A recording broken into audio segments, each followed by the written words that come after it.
Эдуард жаңа ескі қатысушы, Хадишада белгі, Хадиша жылауы. Мен қалыптастырып алады өмір адамды. Бізде жарнамадан кейін Эдуард. Абайдың қара сөздері. Бірінші сөз.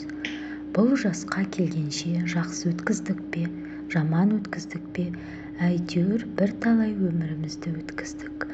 Алыстық, жылыстық, айтыстық, тартыстық, әурешілікті көре келдік. Енді жер ортасы жасқа келдік. Қажыдық, жалықтық, қылып жүрген ісіміздің баянсызын, байлаусызын көрдік. Бәрі қоршылық екенін білдік. Ал енді қалған өмірімізді қайтып не қылып өткіземіз? Соны таба алмай өзім де қайранмын. Ел бағу жоқ, елге бағым жоқ. Бағусыз дертке ұшырайын деген кісі бақпаса, не албыртқан, көңілі басылмаған жастар бағамын демесе, бізде Құдай сақтасын. Мал бағу жоқ, баға алмаймын. Балалар өздеріне керегінше өздері бағар. Енді қартайғанда қызығын өзін түгел көре алмай тұғын. Ұры, залым, тілемсектердің азығын бағып беремін деп, қалған аз ғана өмірімді қор қылар жайым жоқ. Ғылым бағу жоқ, ғылым бағарға да ғылым сөзін сөйлесер адам жоқ. Білгеніңді кімге үйретерсің, білмегеніңді кімнен сұрарсың? Елсіз күнсізде кездемені жайып салып, қолына кезін алып отырғанның не пайдасы бар? Мұндасып шер тарқатысар кісі болмаған соң, ғылым өзі бір тез қарайтатұғын күйік. Софылық қылып дін бағу жоқ, ол да болмайды. Оған да тыныштық керек. Не көңілде, не көрген күнінде бір тыныштық жоқ. Осы елге, осы жерде не қылған софылық? Балаларды бағу жоқ, баға алмаймын. Бағар едім, қалайша бағудың мәнісін де білмеймін. Не болсын деп бағам? Қай елге қосайын, қай харекетке қосайын? Балаларымның өзіне ілгері өмірінің, білімінің пайдасын тыныштықпенен керерлік орын тапқаным жоқ.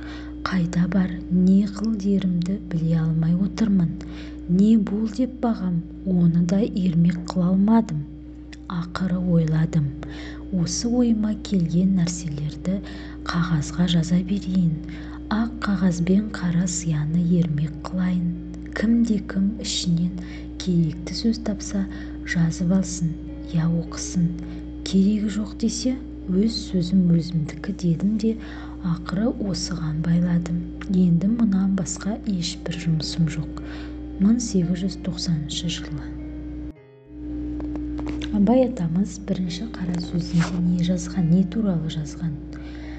Бұл жасқа келгенде біз өмірімізді, яғни қалай өткіздік, жақсы өмір сүрдік пе, көп қателік жасап, жаман өмір сүрдік пе, соны бір талай өмірімізді өткіздік дейді.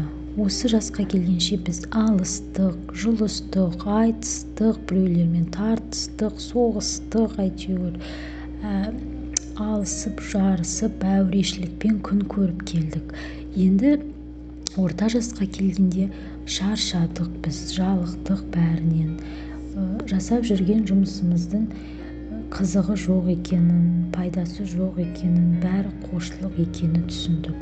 Енді қалған өмірімізді қалай өткіземіз, не қыламыз деп қайран қаламын өзіме дейді. Сол кезде немен айналсам мен ары қарай деп өз-өзіне сұрақ қояды Абай атамыз. Ел бағу, яғни әкім болып сайланып ел бағайын ба дейді. Жоқ, ол елге ел баға алмаймын. Оны бағусыз дертке ұшырайын деген кісі бақпаса, немесе жастар бақпаса, бізді Құдай сақтасын дейді, бізді ел бағудан. Мал бағу жоқ, оны да баға алмаймын. Оны балалар өздері бағар дейді. Енді қартайғанда өзін түгел көре алмайтұғын ұрылардан қалай мен мал бағамын, қалай оны қорғаймын дейді. Қалған аз ғана өмірімді мал бағып қор қылар жайым жоқ дейді. Ғылым бағу жоқ, ғылым бағарға да ғылым сөйлесет адам жоқ деді. Ғылым сөзін сөйлесер адам жоқ. Білгенімді кімге үйретемін, ал білмегенімді кімнен сұраймын дейді. Кім маған үйретеді? Мұндасып менімен сөйлесетін адам болмаса, кісі болмағаннан кейін ғылым өзі тез қартайтатұғын күйік дейді, тез қартайтады адамды. Сондықтан да ғылыммен айналыспаймын. Софылық, яғни дін бағу жоқ, ол да болмайды. Маған тыныштық керек, оған тыныш болу керек өмірін. Көңілінде тыныш болу керек. Осы елге, осы жерде неғылған софылық, неғылған дін бағушылық бұл. Балаларды бағу жоқ, балаларды да баға алмаймын. Оларды қалай бағамын? Мен ол бағудың мәнісін білсем бағар едім. Оларды кім бол деп бағам, кім бол деп үйретем оларға, қандай тәрбие берем мен оларға, қандай білім беремін, не қыл деп айтамын, өскенде не бол деп бағам оларды. Оны да мен ермек қыла алмаймын алдағы өмірімде дейді.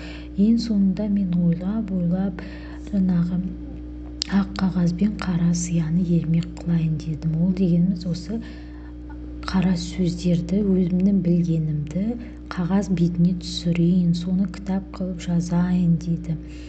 Соны білгенімді жазайын. Керек адам болса оқып алар, керек емес болса оқымай-ақ қойсын, өзіме өзім жазғаным деп, соны ермек қылайын деп абай атамыз қара сөз жазуға қалай келгенін осы бірінші қара сөзінде айтып кеткен болатын.